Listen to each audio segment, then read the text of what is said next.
명절 때가 되면 제가 떠오르는 한 친구가 있습니다. 여러분 잘 아시겠지만 제가 오랫동안 온누리교회에서 차세대 사역을 감당했는데요. 기억에 남는 몇 가지 장면들이 있어요. 아이들과 함께 이렇게 부둥켜 안고 눈물 흘리면서 진짜 뜨거운 성령의 역사를 경험한 적도 있고요. 그리고 아파서 투병하다가 이렇게 난치의 병에 걸려서 우리 모든 부서 친구들과 선생님들이 기도했음에도 불구하고 하늘나라로 갔던 그런 어린 친구도 봤습니다. 그리고 이 추석 명절 때가 되면 이 친구가 꼭 생각이 나요. 어떤 친구냐 하면 제가 한번 말씀드린 것도 같은데 제가 이 본문 말씀으로 정체성에 대해서 한 달 정도 이렇게 쭉 시리즈로 예수님이 좋아요 시리즈로 설교를 아이들에게는 이렇게 안 하죠. 더 재밌게 더 유쾌하게 하는데 하여튼 재밌게 유쾌하게 설교를 했는데 이 친구가 엄마랑 둘이 아빠는 교회 안 나오시고요. 가족들은 교회 안 나오는데 엄마랑 아침에 일어나서 좀 핍박을 받으면서 교회 나오는 친구였어요. 이 친구가 어느 날 1월쯤이었던 것 같아요. 목사님 말씀 듣고 이렇게 하기로 했어요. 이렇게 얘기를 하는 거예요. 이게 뭐냐, 무슨 얘기야? 그랬더니 자기가 이제 명절 때만 되면 제가 장손이라서 4학년이에요. 4학년, 초등학교 4학년. 장손이라서 제사상에 제일 1번으로 절을 해야 된대요. 아빠랑 큰아버지랑 할아버지랑 막 거의 강제적으로, 반강제적으로 막 이렇게. 근데 말씀을 듣고 나니까 계속 마음에 이제 이게 말씀을 들은 대로 하니까 이건 우상인데 그 깨달음이 생긴 거예요. 그래서 어느 날 이 친구가 집안에다가 선포를 한 거예요. 4학년 꼬맹이가. 저는 이제 제사상에 절 안 하겠습니다. 집안이 발칵 뒤집힌 거죠. 믿지 않는 아버지, 큰아버지, 할아버지 난리가 난 거예요. 이 집안이 어떻게 어디로 가려고 이러면 이 조그만 게 정신을 못 차리고 엄마 따라 교회 가더니 미쳤구나. 핍박이 시작이 됐다라는 거야. 그래서 저한테 이제 기도를 요청을 했어요. 예배가 마치고 어머니가 이 아이를 데리러 왔는데 울먹울먹하면서 저를 찾아오신 거예요. 그러니까 마치 저한테 책임지라는 식으로 그렇게 설교 말씀 듣고 그렇게 얘가 은혜 받고 변해가지고 이제 제사상에 절을 하면 안 된다라고 얘기해가지고 지금 집안이 분위기가 말이 아니라고. 제가 그 자리에서는 어떻게 답을 못 하겠더라고요. 집안을 뭐 뛰쳐나오라고 할 수도 없고 제사상을 들러 엎으라고 할 수도 없고. 제가 간단하게 기도드리고 저녁에 다시 전화 드리겠다 그렇게 하고 다시 저녁에 주일 종일 고민했던 그런 기억이 납니다. 그리고 다시 이 말씀으로 그 친구에게 또 그 부모님에게 도전했던 그런 기억이 나요. 오늘 말씀을 제가 그 생각을 하면서 이 본문을 정한 건 아닌데요. 이 본문 말씀을 보니까 그 친구가 다시 생각이 났어요. 그런데 그때 설날 때였거든요. 설날? 겨울에. 근데 이제 또 추석 명절이 되니까 그 친구가 생각이 나네요. 왜냐하면 저도 어렸을 때 이런 기억이 있거든요. 이제 믿지 않는 저희 큰집. 늘 명절 때만 되면 저희 부모님, 저희 아버지와 큰아버지의 그 팽팽한 그 기싸움과 보이지 않는 이 영적 전투라고 한다라면 그럴 수도 있겠죠. 어쨌든 그 가족 안에서의 그런 팽팽한 긴장감이 생각이 납니다. 저는 어렸을 때 이제 저희 아버지가 목숨을 걸고 반대하셨기 때문에 저는 당연히 그러면 나는 죽는 거구나 생각하고 절을 안 했죠. 근데 그렇게 저희가 저항하게 되면서 저희 안에 생겼던 수많은 어려움들. 그런데 재밌는 건 큰 집은 더 잘 되는 거예요. 돈을 더 많이 벌고 더 부자가 되고 진짜 강남에서 정말 소위 말하는 정말 신흥 갑부가 되어가고 저희는 점점 더 가난해지고 어린 마음에 이 말씀을 들어도 해석이 안 되더라고요.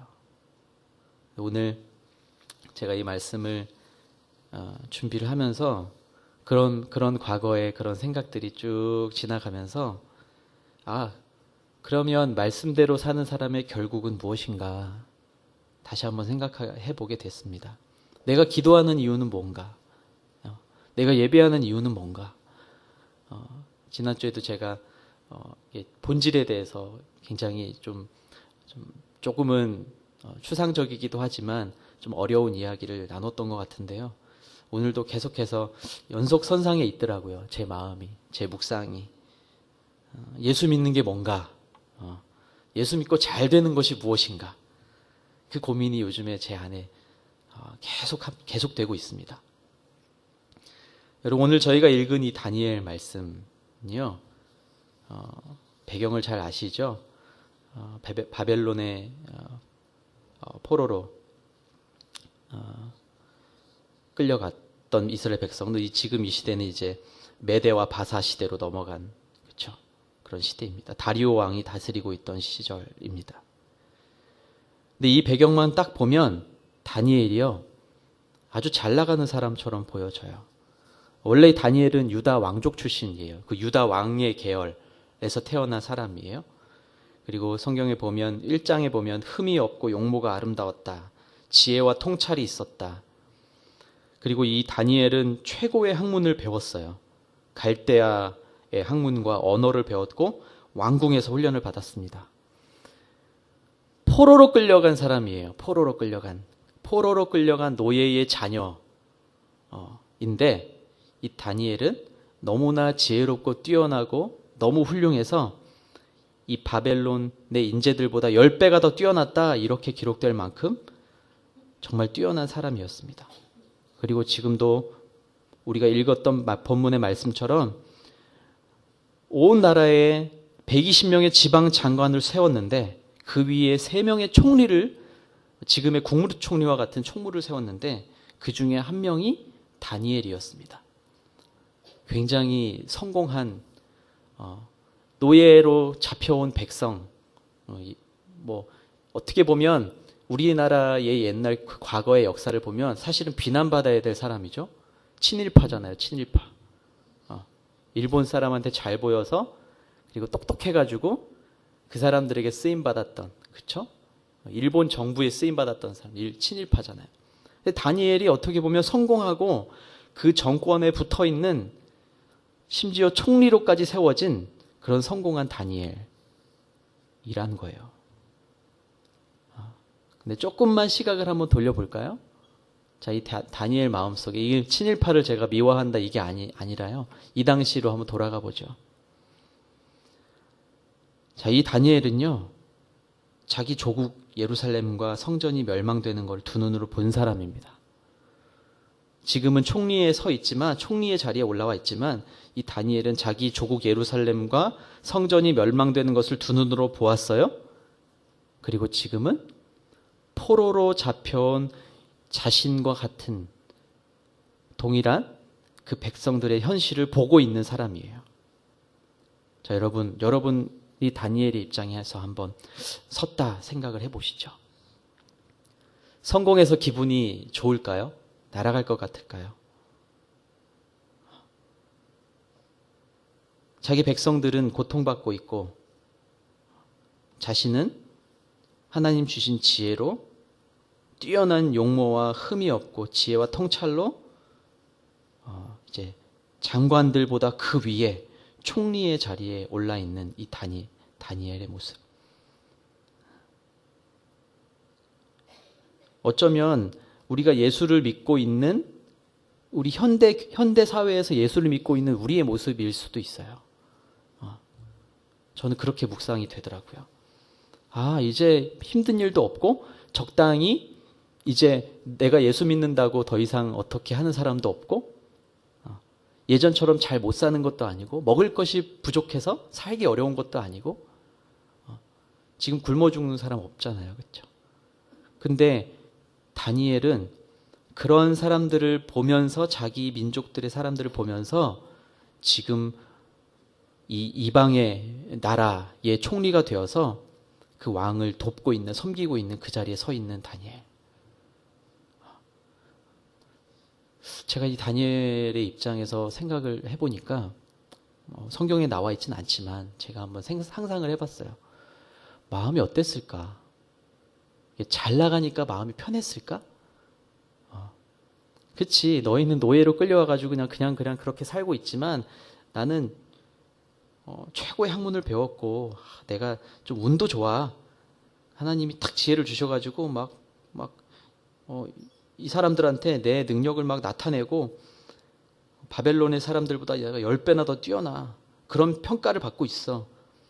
그런 편안한 마음으로 살아가고 있는 걸까? 아무리 생각을 해봐도 편안할 것 같지는 않아요. 왜냐하면 저와 여러분들이 지금 예수님을 믿고 교회 신앙생활을 하고 크리스천으로 살아가는 것 특별히 어렵지 않고, 그렇죠? 여러분도 어느 정도의 이제 사회적인 또 뭐 힘들기도 하지만 이제 충분히 삶을 살아갈 수 있을 만한 경제적인 여유도 있으실 거고. 그런데 영적으로는, 그리고 이 시대를 바라보면 우리 교회와 이 사회와 이 나라의 모습은 이때 고통받고 있는 노예의 삶과 다르지 않다라는 거예요. 영적인 상태는 이때와 똑같다라는 거예요. 제가 그런 묵상을 하게 됐어요. 다니엘의 기도, 오늘 제목이 다니엘의 기도니까 와, 다니엘 대단하다. 이야, 그 상황에서 기도했네? 그것보다 먼저 우리가 묵상해야 할 것은 지금 다니엘이 이 시대와 민족을 어떻게 바라보고 있을까? 이거예요. 왜냐하면 자기는 살기 어렵지 않거든요. 왕만 잘 섬기면 이제 일평생, 아니 후대까지 영화롭게 살 수 있는 그런 상황에 있기 때문에 그래요. 오늘 우리의 영적인 상태, 우리의 만족된 상황과 안일한 모습과 먹고 살기에 크게 어려움 없는 모습, 사실은 예수님 없어도 여러분, 죄송해요, 이건 오해하시면 안 되고요, 요즘 여러분 예수님 없이도 살 수 있지 않으세요? 아닌가요? 저만 그렇게 생각하나요? 예수님 없이도 여러분 먹고 살기 어떠세요? 먹고 살 수 있잖아요. 예수님 아니면 죽음을 달라. 막 불 속을 걸어가라고 못 박힌 십자가를 못을 밟고 지나가라고 하는 사람 없잖아요. 그냥 예수님 없다라고 말해도 물론 하나님이 번개를 쳐서 우리를 치시면은 할 말 없지만 우리 솔직히 예수님 없어도 다 그냥 그럭저럭 그렇게 살 수 있다라고 생각이 되지 않나요? 저의 20대는 그랬어요. 저의 20대는. 저의 10대, 20대의 삶은 그랬어요. 예수님 없어도 살 수 있는 거죠. 내가 열심히 공부해가지고 내가 원하는 직장에 딱 들어가고 내가 원하는 만큼 공부하고 나 나름대로 여태까지 이렇게 잘 살았는데 그냥 교회만 왔다 갔다 하면서도 그냥 부모님이 가시는 교회에 그냥 잘 따라가서 그냥 부모님 얼굴에 먹칠하지 않는 정도의 신앙생활하고 공부도 열심히 해서 잘 했고 남들이 부러워하는 그런 만큼 다 해봤고 이 정도만 하면 되는 거 아니야? 이 정도만 하면 먹고 사는데 지장 없잖아. 저 역시도 그런 생각을 하고 살았다는 거예요. 네, 여러분 오늘 이 다니엘을 묵상하면서 우리가 다시 한번 우리가 이 시대를 살아감에 있어서 우리가 무엇을 보고 무엇을 향해서 무엇을 가지고 뚫고 나가야 되는가, 그것을 다시 한번 묵상해 볼 수 있게 되기를 바랍니다.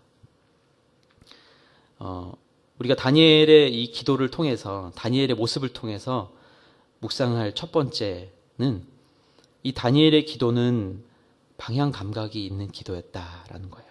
첫 번째, 방향 감각이 있는 기도였다. 제가 히스기야의 기도를 지난주에 말씀을 나눴었죠. 오늘은 이 다니엘의 기도에 대해서 나누면서 첫 번째는 방향 감각이 있는 기도였다. 자, 자, 다니엘이 어떻게 기도했는지 한번 봤으면 좋겠는데요. 우리가 읽었던 본문 중에서 마지막 10절 말씀을 한번 읽어보겠습니다. 10절. 시작. 다니엘은 명령문에 왕의 도장이 찍힌 것을 알고 집으로 돌아갔습니다. 그리고 그날도 이전에 하던 대로 창문을 열어둔 다락방에서 하루 3번씩 무릎을 꿇고 하나님께 기도드리며 감사를 올렸습니다. 아멘. 자, 다니엘의 기도가 어디를 향하고 있습니까? 예루살렘을 향해. 예루살렘을 향해. 다니엘의 마음속에는요, 지금 이 나라의 총리가 되어서 엄청난 영향력을 미치면서 편안하게 아주 호화로운 삶, 어쩌면 호화로운 삶, 아무런 어려움도 없는 그런 삶을 살고 있지만 내 마음에는 여전히 기도와 내 마음의 방향은 예루살렘을 향해 있었다라는 거예요. 이 굉장히 중요한 영적인 의미가 있는 거예요. 여러분 일상을 살아갈 때에, 또 물론 예배할 때에, 여러분 기도할 때에 우리의 기도와 우리의 예배의 방향이 어디를 향해 있는가, 이게 제일 중요한 것이죠. 하나님 향해 있지 않고서도 예배할 수 있습니다. 내 마음이 하나님을 향해 있지 않아도 내 입은요 찬양할 수 있어요. 그런 경험 해보신 적 있으신가요? 예배를 드리면서도 무기력한, 예배를 드리면서 내가 도대체 뭐 하고 있지? 라고 공허한 마음이 들 때, 그런 경험 있으신가요? 자꾸 저만 있는 것 같이 이렇게 제가 저 스스로를 자꾸 디스하려고 막 그런 거. 진짜 그런 적이 있어요. 그런 적 있지 않으세요, 여러분? 청소년 때, 대학 다니실 때 있으시잖아요. 예수 열심히 내가 예수 믿고 은혜 받고 뜨겁게 불 받았는데 어느 순간 오늘은 이 설교가 47분이나 하셨어. 막 이럴 때 있어요. 제가 그랬다니까요, 제가. 제가 모교회 목사님, 저희 모교회 목사님이 이제 뭐 누구라고 말씀드리면 안 되니까, 이게 굉장히 이게 볼륨이 크세요. 이게 마이크를 이렇게 먹으려고 하시는 분이세요. 그래서 막 소리 지르서 막 뜨겁게 막 땀 흘리면서 침 튀기면서 막 말씀을 선포하시는데 마음속에 그런 마음이 드는 거예요. 작게 얘기해도 다 들리는데. 그 마음이 시작인 거예요. 그 마음이 시작인 거예요. 진짜 그때 하나님이 나에게 선포하셨던 말씀이었다면 사실 저는 하나님의 마음에 등을 돌리고 있었던 거랑 똑같은 거죠. 이거는 저도 몰라요. 이거는 여러분과 하나님 사이에만 알 수 있는 거기 때문에. 하나님과 저 사이에만 알 수 있는 거기 때문에. 근데 오늘 이 다니엘의 이 모습을 잘 보십시오. 그날도 이전에 하던 대로 총리가 되어서도 꾸준히 했단 얘기예요. 꾸준히 했단 얘기예요. 창문을 열어둔 다락방에서 예루살렘을 향해 하루 3번씩 무릎을 꿇고 기도했다. 우리의 기도의 방향이, 우리 신앙생활의 방향이 어디를 향해야 되는가를 보여주고 있는 거죠. 출근하면 아마 다니엘도 마찬가지였을 거예요. 출근하면요, 왕 눈치 보고 왕이 무슨 말 할까? 왕이 좀 여기 미간이 좀 찌푸려지면 왜 저러시지? 아마 눈치 봤을 거예요. 그리고 왕이 때로는 자기 마음에 안 드는 걸 시켜도 열심히 섬겼을 거예요.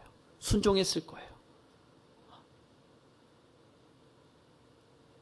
그 마음이 내가 이 왕한테 순종 안 하면 죽을 거니까 그 마음이 아니라 하나님이 우리 민족을 위해서 이곳에 보내셨고 내가 총리로 섰고 내가 이 이방의 왕이지만 내가 이 왕을 충성되게 섬기는 것이 하나님을 향한 내 마음의 방향이다. 이렇게 결정한 거예요. 이것이 이 다니엘 기도의 방향이에요. 방향. 저 이방 왕을 이 순간에 하나님 좀 쳐주십시오. 그리고 우리 민족이 해방을 좀 맞게 해주십시오. 다니엘의 기도가 이랬다면 이것이 과연 하나님의 마음에 합했을까요? 다니엘의 기도는요, 그냥 늘 자기가 처한 상황에서 최선을 다하고 살아가지만 내 마음과 중심은 늘 하나님을 향해 있는 것. 이 항상 하던 대로 창문을 열어두고 하루 3번씩 무릎을 꿇고 기도하는 모습이 여러분 그때는 뭐 율법을 따라 살아야 되는 시대였으니까 이스라엘 백성들이 그걸 늘 배웠으니까 늘 그렇게 하는 거 당연하지 뭐. 여러분 이 노예로 끌려가서 그 나라의 총리까지 오른 사람의 모습이라고 생각해 본다면 굉장한 다니엘의 의지예요, 의지. 왜냐하면 이미 사건이 있었죠? 어떤 사건이 있었죠? 왕이 만든 금신상에 절하지 않으면 풀무불에 들어가 죽게 되는 그런 일이 앞에 있었죠. 이미 그걸 경험했어요. 저 왕의 명령을 어기니까 풀무불에 들어가는구나. 사드락 메삭 아벳느고 친구와 함께 들어가죠. 그렇죠? 근데 하나님이 지켜주셔 살아나는 놀라운 기적을 경험해요. 그런데 재미있는 건 이 왕은 여전히 하나님의 존재를 믿으면서도 이 다리오 왕은 하나님을 인정했어요. 인정한 왕이에요. 그럼에도 불구하고 자신의 정치 권력을 위해서 이 신하들이 말하는 요구를 또 들어주게 되죠. 어떤 요구를 하나요? 오늘 본문에 보면 왕이 명령문에 도장을 찍어달라고 요구합니다. 어떤 법입니까? 왕이 아닌 어떠한 신에게도 절하거나 섬기면 사자굴에 던지겠다. 30일 안에 앞으로 30일 안에 누구든지 왕 외에 어떤 신이나 사람에게 기도하는 사람은 사자굴에 던져진다는 법. 이거에 사인하라고 지금 신하들이 압박을 가하고 있는 거예요. 다니엘 이 상황을 다니엘도 정확히 자세하게 보고 있었겠죠. 자, 어떤 마음이 들었을까요? 어떤 마음? 그래 사자굴에 풀무불에 들어가서도 살아났는데 하나님이 지켜주셨는데 이번에도 지켜주시겠지. 자, 그런 평안한 마음이었을까요? 전 그렇지 않았을 것 같아요. 가슴 뛰고 두렵고 또 처절한 싸움이 시작됐을 거예요. 하나님, 다시 이런 고통스러운 싸움을 나에게 주시나요? 나를 왜 이 총리까지 세우셔가지고 그냥 노예로 살았으면 오히려 그냥 주는 밥 먹고 배급 나오는 거 받아서 먹고 편하게 살 수 있었을 텐데 왜 나를 이 총리로 세우셔가지고 왜 나한테 이렇게 지혜를 주셔가지고 이 나라의 총리가 되게 하셨나요? 그런 원망도 있었을 것 같아요. 그러나 이 다니엘은요, 그러한 복잡하고 답답하고 앞이 보이지 않는 그런 상황에서도 하나님께 기도하는 거죠. 하나님은 우리의 기도를 들으시는 분이다. 영원히 변하지 않으신다. 그리고 권세가 무궁하시다. 그리고 우리를 구원하시고 악에서 건지시고 기적을 행하시는 하나님이시다. 그 믿음이 변하지 않고 날마다 똑같이 누가 듣든 말든 기도했다는 거예요. 여러분 창문을 열고 기도했다라는 것, 목숨 걸고 기도한 거예요. 이미 이 법이 도장이 찍혀졌고 선포되었고 이제 창문 열고 기도하다 걸리면 죽을 거라는 거 다니엘이 총리인데 누구보다 잘 알았겠죠. 그 도장을 찍는 자리에 있었을 텐데 근데 여전히 똑같이 이전에 하던 대로 창문을 열어둔 다락방에서 예루살렘을 향해서 하루 3번씩 무릎 꿇고 기도한다. 이거 목숨 건 행동이죠. 목숨 건 행동. 당연히 죽을 수도 있을 거라는 사실을 알았을 거예요. 그러나 다니엘은 변함없이 하나님을 위해 기도합니다. 방향을 한 번도 바꾸지 않습니다. 이번에는 그냥 잠깐 문 닫고 기도해 볼까? 문 닫고 기도하면 소리가 안 나서 사람들 모를 텐데. 그리고 하루 3번 기도했는데 그냥 사람들 자는 시간에 얼른 일어나서 새벽에 한 번만 기도할까? 아마 이런 유혹이 있지 않았을까요? 한 번도 그 방향을 바꾸지 않습니다.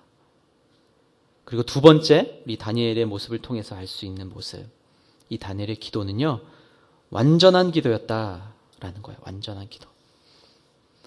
하루 3번 기도했으니까 창문을 열고 완벽한 포맷을 갖춰놓고 무릎을 꿇고 하루 3번 정해진 시간에 기도했기 때문에 완벽한가? 그것이 아니다. 그것을 말하는 것이 아니다. 하루 3번 기도했기 때문에 그 횟수가 중요한 것도 아니다. 다니엘은요, 11절을 보면, 우리가 읽은 본문 바로 뒤에 11절 보면요, 사람들이 몰려와서 다니엘이 자기 하나님께 도움을 구하며 기도하는 것을 보았습니다. 이렇게 기록해요. 사람들이 그렇게 너 어떻게 한번 기도하나 한번 보자. 너가 그래도 너가 믿는 하나님한테 기도하는지 한번 보자. 그렇게 사람들이 와서 지켜보는데도 변함없이 창문을 열고 무릎을 꿇고 기도하고 있는 모습. 이건요, 삶의 모든 부분을 하나님께 드리겠다라고 고백하는 기도이기 때문에 완전한 기도예요. 여러분, 기도를 1시간, 2시간, 3시간 많이 해야 완전한 기도가 되어져 가나요? 또 멋있게 아주 멋진 말들로 아름다운 미사역으로 잘 갖추어진 기도를 해야만 그것이 완전한 기도일까요?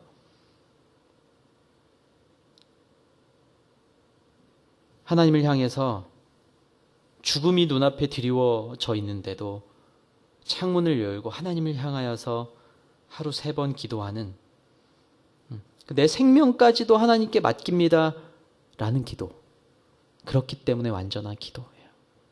여러분, 같이 기도할 때에도 그렇게 기도하셨으면 좋겠어요. 순서가 바뀌지 않는 기도. 하나님 이렇게 해주시기 간절히 원합니다. 이렇게 간구해놓고 돌아서서 내게 이루어진 것만 응답이라고 생각하는 그 순서가 바뀐 기도가 바뀔 수 있게 되기를 바랍니다. 우리 삶의 모든 것이 하나님께 드려질 수 있는 것, 그것이 기도이다. 제가 지난주 히스기야 기도 말씀드리면서도 얘기했죠. 삶의 모든 일들을 가슴에 묻고 하나님 품으로 첨벙하고 뛰쳐 들어가는 것이 기도이다. 내 상황은 이러니까 이렇게 돌아서서 기도하고, 내 상황은 이러니까 잠깐 이쪽으로 돌아서서 기도하고.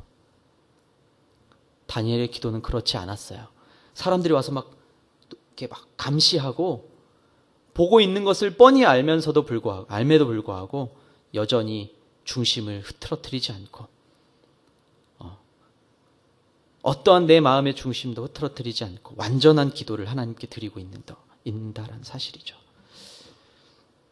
여러분, 우리의 기도는 어떠합니까?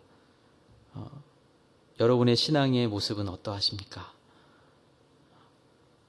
상황이 바뀌면 내 방향도 바뀌어지지 않나요? 저는 그런 경험 많이 했습니다. 이렇게 하시면 제가 이렇게 하지요. 기도하였더니 하나님이 이런 마음을 주셨는데, 우리가 착각하고 말할 때가 참 많아요. 하나님께서 저한테 이렇게 말씀을 하시는데요, 이렇게 하라는 마음을 주셨어요. 그런데 그렇게 말하고 돌아가는 어떤 성도님들의 모습을 볼 때, 하나님이 주신 마음이 저거라면 이 방향으로 가야 되는데 왜 이 방향으로 갈까? 왜 안타까운 마음이 들 때가 있어요. 그럼 하나님 주신 마음이 아닌데? 그렇다면 그 기도가 방향이 내 마음을 향한 기도였다는 그것밖에 안 된다는 거예요. 열심히 1시간, 2시간 눈물을 흘리고 부르짖어 기도했는데 내 상황이 이렇게 바뀌었을 땐 나의 기도의 방향도 따라 바뀌는 그런 우리의 기도가 참 많다라는 사실입니다.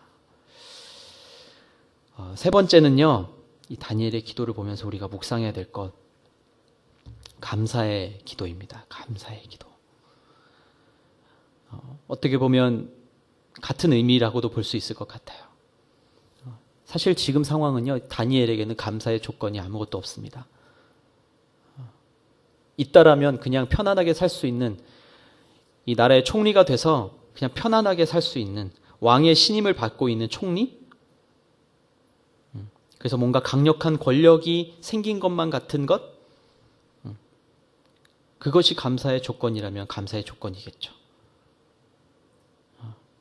그러나 우리의 생각과 하나님의 생각은 다릅니다. 우리가 생각하는 감사의 조건, 그것은 하나님이 생각하시는, 우리가 하나님께 감사해야 되는 하나님의 마음과는 좀 거리가 있는 것 같아요. 무언가 이루어지고 무언가 조건이 충족되었을 때 우리는 감사의 조건이라고 부르죠. 사람은 누구나 이렇게 부르게 돼 있어요. 이게 사람의 언어로 표현할 수 있는 최고의, 하나님 이거 주셔서, 우리에게 이거 주셔서 감사합니다. 그 감사잖아요. 그렇죠? 자녀가 잘 되게 해주셔서 참 감사합니다. 다 감사죠. 주님 감사합니다. 그런데 잘 생각해 보세요, 여러분. 그 어떤 조건이 형성되지 않으면 우리가 말하는 그 감사는 어려워져요. 그 명제가 성립이 안 될 때가 많아요. 우리가 잘 이해가 안 가죠. 그렇죠? 왜 병상에 있어도 감사해야 되나? 왜 고통 속에 있어도 감사해야 되나? 사실 이거는 말씀을 들었을 땐 알죠. 너무 멋있잖아요. 그리 아니하실지라도 감사합니다. 감사하십시오, 여러분. 감사하십시오, 여러분. 감사의 제사를 드리십시오. 어떤 상황 가운데도 감사하십시오. 말씀 들어서 잘 알아요. 저도 알아요. 근데 진짜 여러분, 그 조건이 성립되지 않았을 때 여러분의 기도의 자리를 한번 되짚어 보십시오. 쉽지 않습니다. 쉽지 않습니다. 아파도 감사하는 것이요, 쉽지 않습니다. 부모님이 몸져 누워 계셔서 진짜 이건 말도 안 되는 병에 걸리셔가지고 의사도 모르는 그런 병상에 누워 계실 때요, 저는 감사가 안 나오더라고요. 무슨 감사예요. 이게 솔직한 제 고백이에요. 어머니는, 또 목사님은 감사하십시오. 현석영제 감사해야 됩니다. 감사하십시오. 내가 감사의 조건이 안 만들어지고 있는데 어떻게 감사하냐고요. 제가 시간이 지나고 또 그런 연단의 시간들, 또 고통의 시간들, 또 훈련의 시간들을 거치면서 조금씩 깨달아 가는 건요, 어떤 조건 때문에 이루어지는 게 감사가 아니라는 거예요. 이건 다 사람이 만들어낸 언어적 논리죠. 맛있는 거 주셔서 감사합니다. 뭔가 나에게 만족이 얻어지고 뭔가 오고 가는 것이 있을 때 감사가 있잖아요. 우리 사람의 관계 속에서는. 근데 하나님과 나 사이에서는요, 조건이 없는 거예요. 조건이 없는 거예요. 왜요?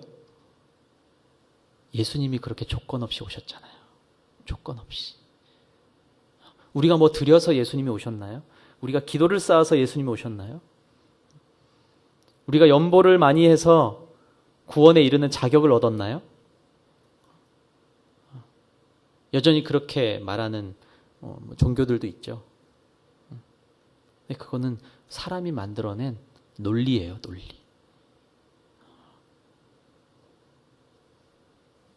오늘 다니엘의 이 기도는요, 어떤 조건도 찾을 수 없는 감사, 어떠한 감사의 명제가 성립되지 않는 감사. 죽는 거예요. 그냥 지금 하나님한테 기도하면 나는 죽는다, 이제. 나는 진짜 죽는 거야.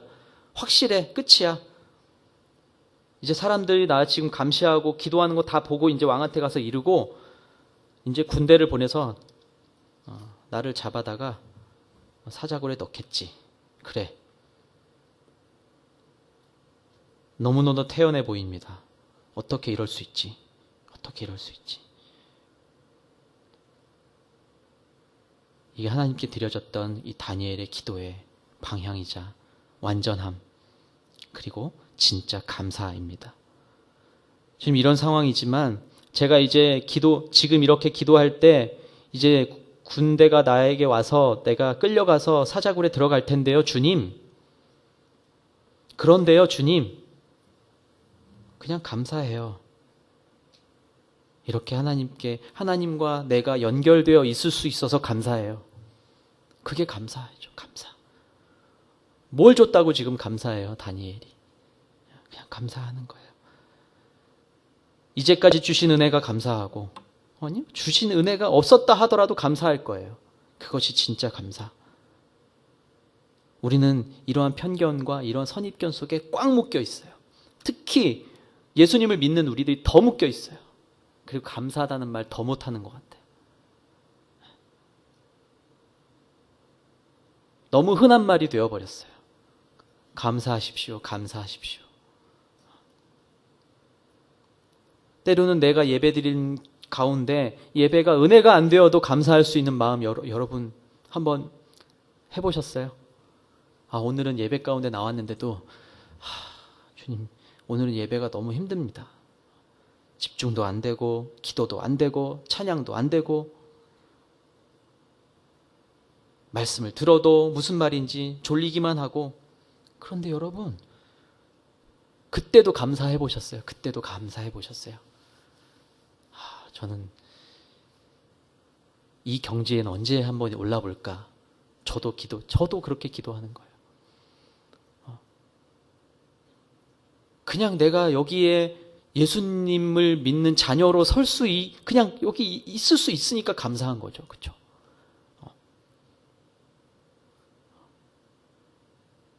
저는 또 감사한 건요. 이렇게 부족한 말씀도 은혜롭다고 말씀해 주시는 여러분이 있어서 감사한 거예요. 왜냐하면 저도 말씀을 준비하면서 그 은혜를 내가 받은 이 은혜를 어떻게 이 사람의 말로 다 정확하게 표현할 수 있을까? 난 말도 잘 못하는데 어렸을 때까지만 해도 청소년 기까지만 해도 누구 앞에서 말하는 것이 정말 공포였던 저였는데 이것도 은혜다. 이렇게 은혜를 나누어 갈 수 있으니까 얼마나 은혜인가. 그것이 저의 또한 감사예요. 여러분은 어떤 감사가 있습니까? 자녀가 죽어도 말을 안 듣고 정말 속이 상하는 일들만 가득한 삶인데 그래도 여러분 이렇게 태연하게 하나님을 향하여 문을 열고 기도하실 수 있을까요? 그렇게 기도하고 계신가요? 그러니까 처음에 말씀드린 그 친구 그 결과가 어땠을까요? 결과가 여러분 예상대로 엄청 핍박을 받았어요. 엄청 핍박받고요. 명절이 될 때까지 제가 계속 매주 그 어머니도 만나고 그 친구 만나서 격려해주고 가족들을 사랑하는 마음으로 기도해 이렇게 권면하고. 근데 결국은 핍박을 많이 받았어요. 근데 그 진짜 결국은 어땠는 줄 아세요, 여러분? 그 엄마와 그 핍박받고 교회에 나왔던 그 엄마와 그렇게 말씀 듣고 은혜 받아서 진짜 말씀대로 하려고 하다가 큰아버지한테 진짜 너 집 나가버려 이런 소리까지, 이 꼬맹이가 그 말을 들었으니 얼마나 상처가 컸겠어요. 근데 이 친구가, 여러분 초등학교 4학년의 고백이라고 한번 생각해 보세요. 여러분 자녀 초등학교 4학년 있으시다면, 목사님 저는 감사해요. 여러분 진짜 말이 안 돼요. 저는 진짜 그때 제가 너무너무 제가 부끄러워가지고요 말을 못했어요, 그 친구한테. 근데 그 친구가 정말 이렇게 그냥 그럴듯한 말로 형식적으로 하는 말이 아니에요. 눈물을 글썽이면서, 목사님 저는 감사해요. 남자친구였는데 하나님이 그 친구를 앞으로 어떻게 쓰실까 기대되더라고요.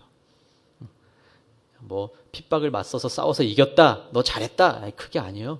그게 아니라 지금도 크게 상황은 달라지지 않은 것 같더라고요.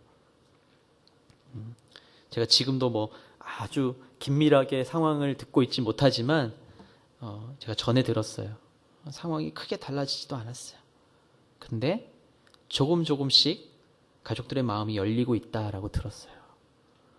제가 그렇게 좀 권면했거든요. 같이 기도하면서 가족을 섬길 수 있는 모든 것들, 사랑으로 섬길 수 있는 것들을 찾아서 그렇게 하시면 어떨까요?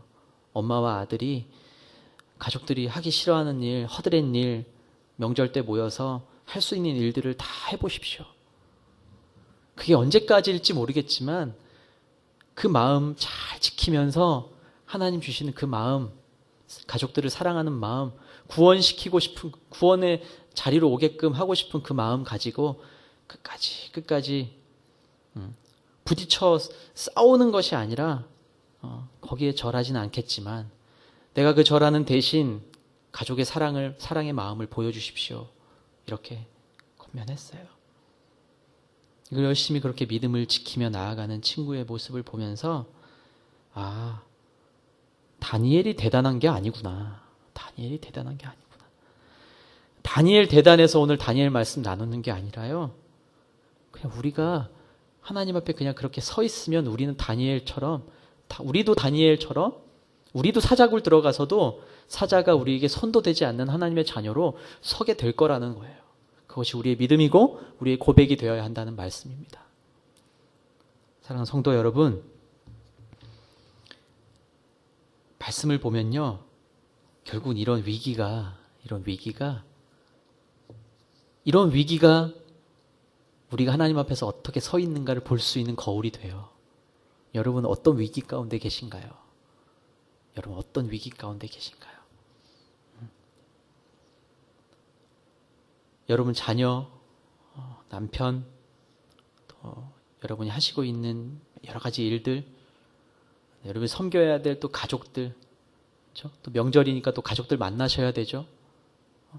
여러분이 만나게 될 크고 작은 위기들이 어떤 위기들이 있으세요? 도무지 내가 이해할 수 없는 부모를 내가 섬겨야 되는 그런 위기에 계신 분들도 계시죠? 도무지 내 주머니에 들어오지 않는 자녀들 때문에 위기처럼 느껴지는 분들 계시죠? 그것 때문에 여러분이 몸을 돌리지 않게 되기를 바랍니다. 여러분 뿌리를 잘 내리고요. 늘 하던 대로 창문을 열고 하나님께 기도하는 거예요. 사람들이 날 잡으려고 지금 창밖에 와서 저 창문 열고 계속 기도하네? 보란듯이 기도하네? 무섭지가 않나? 왕의 조서가 무섭지 않아? 우리의 기도가 이런 기도가 돼야 할 줄로 믿습니다. 하나님께서 일하시는 방법은 우리가 다 알 수가 없어요. 사람의 이성으로 해석하려고 애써 보았자 그거는 하나님 알지 못하는 사람들이 점치는 것과 다르지 않아요. 여러분, 우리가 바라고 구하고 우리가 소망하는 것을 위해서 열심히 기도해야 하지만 우리의 기도의 방향이, 우리의 몸이 어디를 향하고 있는지는 잘 살펴야 합니다. 입으로는 열심히 외치고 있는데 내 얼굴은 하나님부터 등을 돌려서 방향이 틀어지진 않았는지, 그리고 이 앞에 와 있는 이 위기를 벗어나기 위한 어떤 도구로 하나님을 끌어들이고 이것을 쓰고 나면 또 버려버리는 그런 하나님, 한 10번 정도 쓸 수 있는 요술방망이 하나 들고 있는 그런 기도 말고요. 그런 효력이 안 나타나는 것 같아도 아무리 두들겨도 이 요술방망이 고장났나? 우리 믿음이 그럴 때가 너무 많다는 거예요. 기도해도 응답이 없더이다. 제가 20년을 기도해도 응답이 없더이다. 제가 히스기야 기도하면서도 말씀드렸죠. 오늘 다니엘의 기도도 마찬가지. 변하지 않아요. 응답이 있고 없고 변하지 않아요. 있고 없고도 사람이 판단하는 거죠. 우리가 이런 선입견과 이런 사람의 언어의 논리에서 빨리 벗어날 필요가 있어요. 감사의 논리 마찬가지요. 응답의 논리 마찬가지요. 응답이 뭔데요? 내가 구체적으로 1번부터 7번까지 세우고 기도한 기도의 제목이 내 청사진대로 그림이 정확히 그려지면 응답이고, 그렇지 않으면 불응답이고. 이게요, 우리 머릿속에, 우리 마음속에, 우리 신앙의 모습 속에 뿌리 깊이 내려있는, 제가 한 달 내내 묵상하고 있는 주제예요. 한 달 내내 묵상하고 있는 주제예요. 자꾸 설교가 그래서 기도에 대한 걸로 제가 일부러 이렇게 시리즈로 하려고 한 건 아닌데요. 히스기야의 기도, 다니엘의 기도. 우리가 얼마나 이 인간의 생각에 깊이 뿌리 박혀 있는지, 우리가 설정해 놓은 하나님, 우리가 규정해 놓은 하나님이라는 그 잣대, 그 틀을 우리가 과감하게 깨버려야 합니다. 멋있게 여러분 고통 속에서도 감사하십시오. 여러분 위기 가운데에서도 감사하십시오. 믿으시면 아멘. 이렇게 기도하고 이렇게 설교하고 끝내고 싶지가 않습니다. 그렇게 무의미하게 그냥 맹목적으로 믿으시면 아멘 그거 말고요. 오늘 우리의 기도의 방향과 또 우리의 기도가 얼마나 완전한가? 하루 3번 정해놓고 기도했으니 주님 제가 이렇게 했으니 주님 아시지요? 그거 말고요. 기도가 때로는 나오지도 않고 가슴이 답답해서 뭐라고 기도하지도 못할 그런 상황 속에서도 그냥 우리의 문을 하나님께로 열고 주님 내가 이렇게 기도하면 이제 죽을 텐데 이 심정으로 기도하는 거예요. 여러분 기도하면 죽을 거라는 것을 생각하고 기도하는 다니엘의 심정을 한번 생각해 보십시오. 오죽하겠습니까? 주님 주여 기도하면 죽는 거예요. 너무 이 상황이 너무 아이러니하지 않나요? 기도하면 죽는 상황. 그러나 하나님을 향해서 여전히 완전한 기도, 감사의 기도 드리고 있는 다니엘의 이 모습을 오늘 저와 여러분들이 함께 묵상하면서 함께 기도할 수 있게 되기를 바랍니다. 그렇게 하나님께 온전히 올려드리는 기도, 하나님이 들으시는 기도, 목소리만 나아가는 기도가 아니라 내 얼굴과 나의 심령과 나의 모든 삶의 모습이 온전히 드려지는 그런 기도, 그런 기도를 드릴 때에 하나님이 매 순간 응답하고 계심을 믿습니다. 그 하나님을 만나는 놀라운 은혜가 있기를 주의 이름으로 축복합니다. 아멘. 함께 기도할 텐데요. 같이 찬양 부르고 기도했으면 좋겠습니다.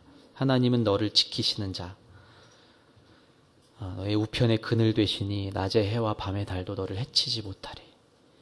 여러분 이게 우리가 찬양의 그냥 가사로 끝나지 않고 우리 심령의 진짜 깊은 고백이 되기를 축복합니다. 이 시간에 기도할 때 하나님 오늘 다니엘의 심정으로 제가 기도합니다. 기도하면 이제 곧 죽을 건데 그 마음 가지고 기도하고 있는 다니엘의 마음을 한번 우리가 묵상하고 어떤 심정으로 내가 오늘도 주님 앞에 기도하고 있는지, 내가 이 시대 속에서 어떤 마음으로 예수 믿는 사람으로 그리스도인으로 살아가고 있는지, 죽을 각오는 아닐지언정 내가 주님을 외면하려고 했던 적은 없는지, 우리의 모든 죄와 허물들 이 시간 주님 앞에 우리가 찬양하고 기도했으면 좋겠습니다. 하나님은 너를 지키시는 자 함께 찬양하겠습니다.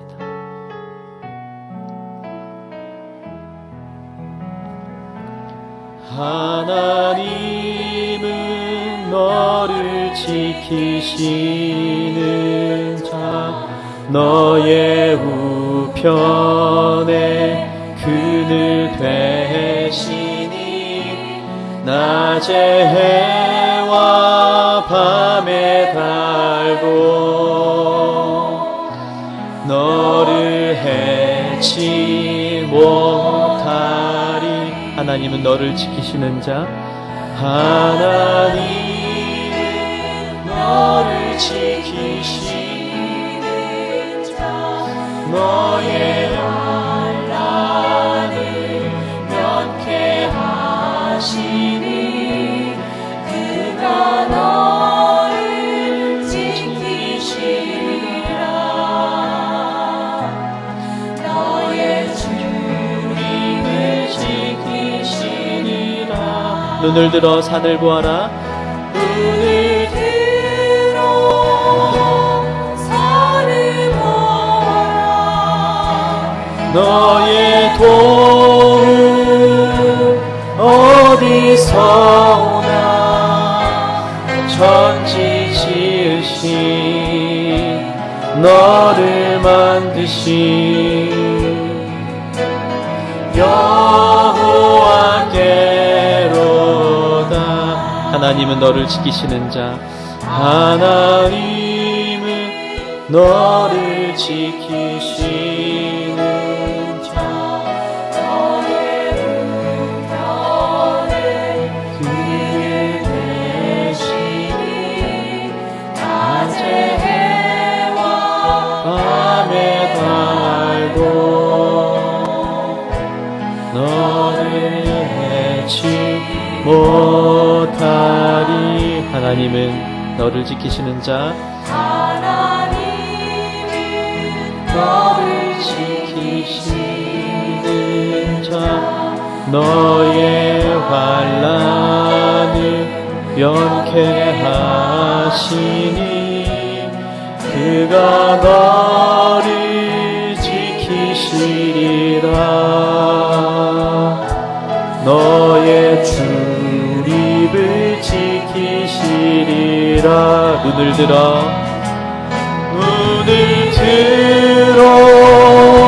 산을 보아라. 너의 도움 어디서 오나. 천지 지으신 너를 만드신